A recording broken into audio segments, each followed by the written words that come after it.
서로 축복하겠습니다. 영적 대각성 운동이 시작됐습니다. 한 번 더 축복합니다. 기도하는 이곳이 진원지가 되게 합시다. 할렐루야. 오늘부터 우리 교회는 제7차 특별 새벽 부흥회를 시작하게 되었습니다. 이번 특세 주제에 계속 광고해 드렸으니까 아시죠? 조금 전에 축복한 대로 영적 대각성 운동의 진원지가 되게 하소서입니다. 늘 말씀드리지만 이런 외침들이 그저 구호나 혹은 표에 그치면 안 됩니다. 그럴 거라면 차라리 아무것도 하지 않는 게 더 나을 것입니다. 사랑하는 새벽영사 여러분, 우리 한 가지만 생각합시다. 하나님께서는 이 창조의 역사를 시작한 이래로 단 한순간도 가만히 있은 적이 없습니다. 온 세상 천지 속에 그러한 하나님의 손길이 늘 보이지 않습니까? 요즘 하루가 다르게 변해가는 이 계절을 보십시오. 하나님의 손길들이 무한대로 느껴지는 시간들입니다. 그리고 우리는 그 하나님을 아버지로 믿고 또 섬기는 사람들입니다. 그러니 아버지를 닮아야 하지 않겠습니까? 요즘 우리 교회 아이들이 이렇게 계속 태어나고 있잖아요. 여러분, 그 아이들이 아빠를 닮든 엄마를 닮든 또 아빠와 엄마의 모습을 닮든 어쨌든 닮을 때 그것이 부모에게 가장 큰 기쁨이 된다는 것, 우리 모르지 않는 사실인데요. 영적으로도 마찬가지죠. 우리가 아버지를 닮아간다는 것은 마땅한 일이고 또 우리의 삶의 중요한 목표가 되어야 할 줄 믿습니다. 이번 특세를 감당하면서 제 안에 그리고 여러분 안에 그러한 소망이 확실하게 아주 분명하게 자리 잡게 되기를 바랍니다. 그런 소망을 붙잡고 출발하는 제7차 특세가 하나님의 뜻에 맞는, 그래서 이 시간 이곳이 하나님께서 역사하는 영적 대각성 운동의 진원제라는 사실이 뚜렷하게 증명되기를 주님의 이름으로 간절히 축원합니다. 오늘은 첫 번째 시간입니다. 오늘은 하나님을 하나님으로 갈망하라 라는 제목으로 하나님의 말씀을 전하도록 하겠습니다. 어제도 말씀드렸지만 요즘 우리의 조국 대한민국이 위기 중에 위기입니다. 지난달에 우리 모두가 직접 목격했지만 무엇보다 정치권이 위기잖아요. 요즘에는 여당이니 야당이니 할 것도 없습니다. 지금 이 나라 안에 정말로 정치를 하는 사람들이 있느냐라고 묻고 싶을 지경입니다. 정치가 이 모양이니까 국민들의 삶의 질이 좋을 수가 없는 것이죠. 얼마 전에는 우리나라 국민들의 웰빙 지수가 아시아에 속한 나라들 가운데서도 이 하위권에 맴돌고 있다 하는 뉴스 보도도 있었습니다. 그러한 현실을 생각하면서 신앙의 세계로 관심을 돌려보십시오. 그렇다면 거기에서는 뭔가 다른 것이 보입니까? 우리가 진지하고 솔직하게 신앙의 세계로 우리의 눈을 돌리면 뭔가 다른 것이 보이느냐는 것이에요. 글쎄요, 목사인 제 눈에는 그다지 보이는 게 없는 것 같습니다. 성경을 보면 지금 우리 시대의 신앙을 떠올리게 하는 교회가 등장합니다. 그 교회는 요한계시록 3장에 등장하는 라오디게아 교회인데요. 그 교회가 어떤 교회인지 찾아보겠습니다. 신약성경 요한계시록 3장 14절 15절 말씀 우리 함께 봉독해 볼게요. 신약 402쪽입니다.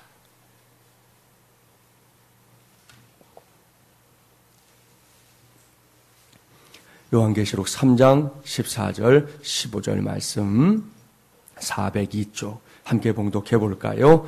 라오디게아 교회의 사자에게 편지하라. 아멘이시요 충성되고 참된 증인이시요 하나님의 창조의 근본이신 이가 이르시되 내가 내 행위를 아노니 내가 차지도 아니하고 뜨겁지도 아니하도다. 내가 차든지 뜨겁든지 하기를 원하노라. 아멘. 사랑하는 여러분, 바로 이 말씀입니다. 이 말씀이 지금으로부터 2000년 전에 기록된 말씀이지만 이 말씀에 기록된 라오디게아 교회의 모습은 오늘날 이 땅 곳곳에 서 있는 교회들의 모습과 크게 다르지 않습니다. 그야말로 미지근합니다. 이것이 문제입니다. 그것도 문제 중에 문제입니다. 왠지 아십니까? 이런 거예요. 자신의 신앙을 뜨거운 신앙과 비교하면서 생각해요. 뭘 저렇게 광신적으로 신앙생활을 하나? 저건 지나쳐 라고 생각하고요. 또 자신의 신앙을 아주 차가운 신앙과 비교하면서는 이렇게 생각하는 거죠. 저 사람에 비하면 내 신앙은 좀 뜨겁잖아. 이 정도면 됐지. 그렇게 합리화하는 것이죠. 여러분, 이것이 미지근함의 함정입니다. 그래서 주님도 말씀하는 것이죠. 한 가지만 해라. 뜨겁든지 차갑든지. 여러분, 뜨거운 사람은 더 열정적으로 신앙생활을 하면 되는 거고요. 차가운 사람에게는 차라리 하나님이 깨닫게 두시면 아이고 내가 너무 차가웠구나 하고 돌이키면 되는데 이건 미지근한 건 문제라는 것이죠. 뜨거운 신앙과도 비교하고 차가운 신앙과도 비교하고 스스로를 합리화할 수 있는 구실과 이유를 너무 많이 갖게 된다는 것입니다. 그리고 오늘날 이 함정에 빠져 있는 성도들이 의외로 많다는 것이죠. 그렇습니다. 이것이 오늘날의 성도들, 오늘날의 이 교회가 직면해 있는 위기입니다. 웬만해서는 움직이려고 하지 않습니다. 다 이 정도면 된 거 아니냐라고 생각합니다. 거기서 또 가자 하면 그것은 지나친 헌신이다라고 생각하고요. 그런 소리들은 못 들은 척하거나 아니면 아예 그 자리를 떠나버립니다. 그러니 그야말로 답답하기 짝이 없는 일이죠. 이러한 현실적인 자각을 전제하고 우리 모두가 잠시 여행을 떠나보려고 합니다. 저기 저 앞에 하나님의 강에서 배를 타고 있는 사람들이 보입니다. 주변의 경치가 아주 훌륭해요. 막 감탄사가 저절로 나옵니다. 요즘 그럴 때지요. 바람도 아주 시원하고 상쾌하게 붑니다. 그 강 위에 이제 배들이 지나가는데 이렇게 보니까 장로호가 있고요. 침례호가 있습니다. 그뿐이 아니죠. 뭐 감리호도 있고 순복음호, 성결호, 성공회호, 전통호, 자유호 등등이 둥둥둥둥 다니고 있습니다. 이렇게 여러 이름을 가진 배 위에 사람들이 올라탄 것, 그거 분명히 은혜입니다. 어떤 배가 됐든지 그 배에 올라탄 것 자체 은혜라는 거지요. 그 안에 머물면서 좋은 사람들과 교제하고 맛있는 음식도 먹습니다. 멋진 풍광이 보이면 얼른 카메라 꺼내가지고 사진도 찍습니다. 황혼역이 되면 선상에 올라가서 붉게 물들어가는 정말 하늘을 보면서 깊은 생각에 빠져보기도 합니다. 참 좋습니다. 너무 좋습니다. 그래요. 여기까지만 가도 그것만으로도 놀랍고 놀라운 은혜입니다. 부인하지 않겠습니다. 그런데요, 여기서 꼭 알아야 할 것이 있습니다. 그것은 하나님께서 그저 그 자리가 아니라 그 다음의 단계로 우리를 부를 때가 있다는 사실입니다. 분명합니다. 그렇습니다. 사실 이러한 부르심은 뭐 어쩌다 한 번도 아니에요. 의외로 매우 자주 있습니다. 그것은 다분히 모험적인 믿음의 여정을 향한 출발인데요.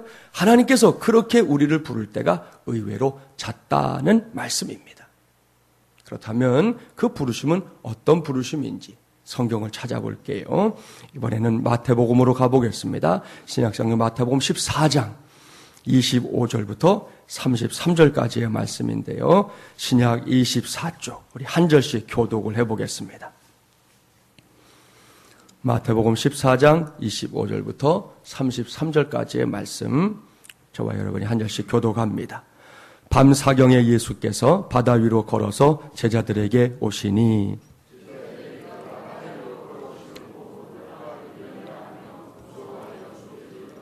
예수께서 즉시 이르시되 안심하라 나니 두려워하지 말라.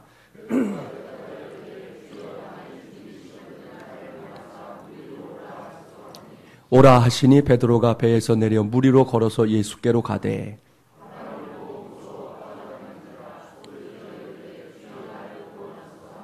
예수께서 즉시 손을 내밀어 그를 붙잡으시며 이르시되 믿음이 작은 자여 왜 의심하였느냐 하시고 함께 봉독합니다. 배에 있는 사람들이 예수께 절하며 이르되 진실로 하나님의 아들이로소이다 하더라. 아멘. 할렐루야. 사랑하는 새벽용사 여러분, 이 말씀이 잘 들리십니까? 그저 수박 겉핥기 식으로 들리는 거 말고요. 진짜 그 상황이 머릿속에 그려지고 있느냐는 질문입니다. 당부합니다. 꼭 그렇게 이 말씀을 들어야 합니다. 그러면 이 말씀을 보는 눈이 달라질 겁니다. 보십시오. 아주 늦은 밤이었습니다. 그 밤에 제자들은 바다 위에 있었지만 안전한 배 안에 머물고 있었습니다. 그때 예수님께서 바다 위를 걸어서 제자들이 있는 배까지 찾아오셨습니다. 자, 그 모습을 한번 떠올려 보십시오.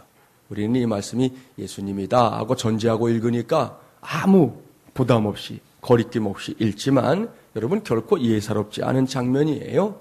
성경을 보니까 제자들의 입이 떡 벌어졌어요. 여러분 놀랄 때 그러죠. 이러잖아요. 똑같은 거예요. 예? 저게 뭐야? 아이고 매 유령이다. 유령이야. 모두가 다 혼비백산하고 말았습니다. 우리가 그 자리에 있었어도 다르지 않았을 겁니다. 지금 읽으니까 태연하게 읽는 것뿐이에요. 이렇게 모두가 넋이 나간데 정신을 못 차리고 있을 때였어요. 너무나 또렷한 음성이 들립니다. 안심하라. 나니 두려워하지 말라. 여러분, 누구의 음성입니까? 누구의 음성이에요? 예수님의 음성이에요. 그렇습니다. 주님의 음성입니다. 저도 그렇고 여러분도 그렇고 그렇게 듣고 싶어하는 우리 주님 예수님의 음성입니다. 주님의 이 한마디로 정신을 못 차리던 그 상황이 깔끔하게 정리되었습니다. 허옇게 변했던 얼굴들이 생기를 되찾았습니다. 그렇게 모든 일이 마무리되는 듯 했어요. 그런데 아니었습니다. 거기서 한 걸음 더 나아가는 한 사건을 시작하는 인물이 등장합니다. 그는 베드로입니다. 베드로는 그 누구도 생각하지도 못했던 것을 주님께 부탁하고 있습니다. 주여, 만일 주님이시거든 나를 명하사 물 위로 오라 하소서.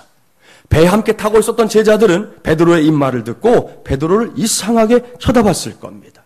정신이 나갔다고 생각하는 사람도 있었을 겁니다. 평소에 다혈질적인 베드로 또 한 번 일을 치는구나 라고 생각했을 겁니다. 바로 그때입니다. 그때 주님의 반응이 중요해요. 주님의 생각은 다른 제자들, 우리의 생각과 달랐습니다. 제자들은 베드로를 정신나간 인물로 취급했지만 주님은 베드로를 믿음의 사람으로 인정하고 있습니다. 왜요? 베드로의 말을 잘 분석해야 합니다. 주여, 만일 주님이시거든 나를 명하사 물 위로 오라 하소서. 이 말은 철저하게 지금 눈앞에 있는 존재, 조금 전까지만 해도 유령이라고 생각했던 그 존재가 다름 아닌 주님이시다, 예수님이시다라는 사실에 근거한 요청이라는 것입니다. 주님이 아니라면 이런 요청을 한다는 것 자체가 분명히 정신 나간 짓이에요.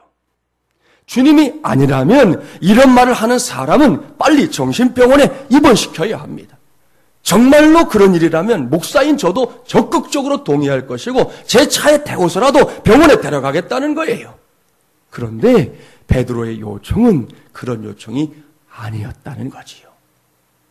지금 내 앞에 있는 분이 주님이기 때문에, 주님인 것이 너무나 분명하기 때문에 요청할 수 있었습니다. 나를 명하사 물 위로 오라 하소서. 할렐루야. 주님은 이러한 베드로의 요청을 믿음으로 받아들이셨습니다. 그래서 명하시잖아요. 오라. 베드로는 주님의 음성을 듣자마자 따지고 재는 거 하나 없이 물 위로 내려섰습니다. 그리고는 물 위를 걷는 기적을 체험합니다. 물론 오늘 말씀을 보면 베드로는 이 기적을 길게 체험하지는 못했어요. 베드로의 시선이 주님을 떠나는 순간 그는 물속에 빠져버리고 말았습니다. 그럼에도 불구하고 이 시대를 믿음으로 살아야 하는 우리 모두에게 베드로와 같은 체험이, 그러한 결단과 담대함이 필요하다는 말씀입니다. 사랑하는 여러분, 이때 베드로가 체험한 것이 무엇인지 아십니까? 그것은 기적의 차원으로 들어가는 것입니다. 그 곳은 어떤 곳이냐? 성령의 강권적인 역사가 일어나는 곳입니다. 요즘 우리 교회가 파송의 찬송으로 부르고 있는 찬송의 가사 그대로 성령의 불이 모든 것을 불태우는 그런 자리입니다. 결코 세상의 상식이나 이론들이 지배하는 공간이 아니라는 것이죠. 여러분, 잠깐이지만 그 순간 베드로가 있는 그 자리에는 중력의 법칙도 멈췄습니다. 우리가 알고 있는 과학적인 모든 논리들이 멈췄다고요. 우리가 알고 있는 모든 지식들이 그 순간 멈춘 것입니다. 그리고 그곳에서는 예수 그리스도의 식이, 예수 그리스도의 식만이 지배하는 역사가 나타난 것입니다. 바로 그런 곳으로 예수 믿는 사람들은 들어갈 수 있어야 된다는 것이에요. 우리가 신앙생활을 한다고 한다는 의미는 그런 세계가 내 곁에 있다는 것, 내가 손을 내뻗으면 잡을 수 있는 곳에 있다는 것을 아는 것을 의미한다는 말씀입니다. 그렇습니다. 제7차 특세를 막 시작하고 첫날을 맞이한 이 시간에 우리 모두는 그동안 편안하게 머물고 있었던 그 배를 떠나 배 밖으로 뛰어나가야 합니다. 이 배 안에 머물다 보니 지금 우리의 신앙이 라오디게아 교회의 성도들처럼 뜨거운 것도 아니고 차가운 것도 아닌 그야말로 미지근한 모습에 멈춰 있습니다. 그렇기 때문에 이제는 그 자리를 박차고 일어나서 배 밖으로 뛰어나갈 때가 된 것입니다. 그곳은 기름 부음이 있는 것입니다. 그곳은 하나님의 영광의 영역입니다. 그곳은 기적이 상식처럼 일어나는 곳입니다. 저는 우리 마주문이라는 공동체가 바로 그러한 역사를 감당해내는 공동체가 되기를 아주 간절히 바랍니다. 이것은 결코 말로만 되는 것은 아니에요. 또 흉내내기 한다고 되는 것도 아니지요. 이것을 확실하게 해낼 수 있는 길이 있습니다. 그것은 오늘 주신 본문 말씀대로 하는 것입니다. 우리 본문 시편 42편 1절 말씀 우리 함께 봉독해 볼게요. 42편 1절 봉독해 볼까요? 하나님이여 사슴이 시냇물을 찾기에 갈급함같이 내 영혼이 주를 찾기에 갈급하니이다. 아멘. 사랑하는 여러분, 바로 이 말씀 그대로 단 하나도 빼놓지 말고 하나님을 갈망해야 합니다. 그것도 하나님을 제발 하나님으로 갈망해야 합니다.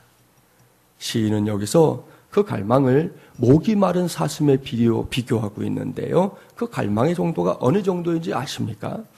마에시 차부다라고 하는 치유사역자는 묘사하기를 물을 단 한 모금도 마시지 않고 이 사흘 동안 이런 평범한 것도 아니고 사막을 헤맨 다음에 물을 갈망하는 정도로 목말라야 한다 그랬습니다.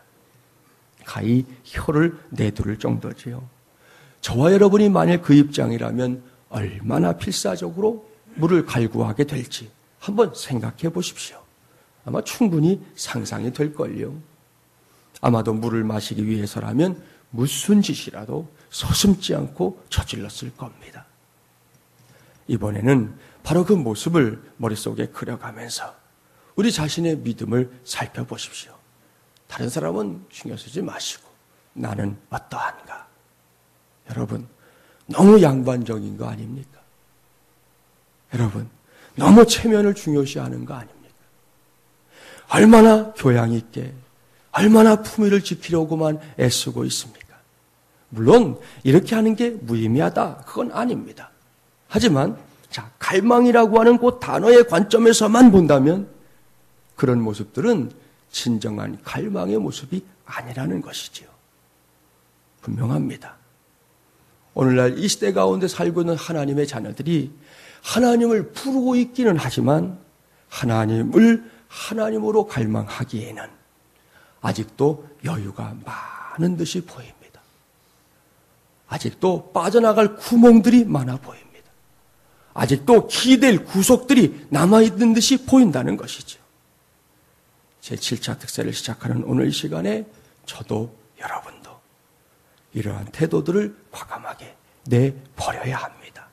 아니, 내버릴 수 있기를 구하는 이 새벽이 되기를 바랍니다.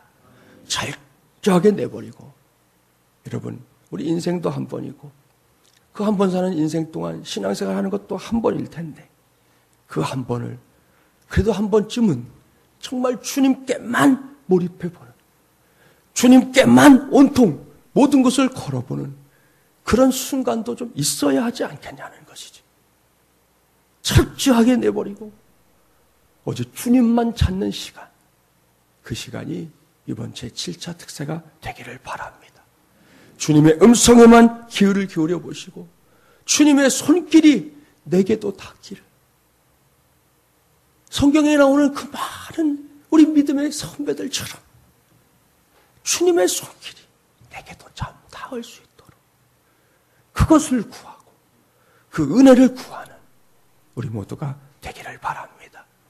그리할 때 주님께서 우리 모두를 새로운 영역으로 부르시는 것을 체험하게 될 줄 믿습니다. 오라!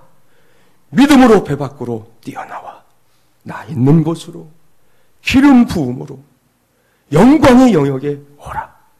어서 오라.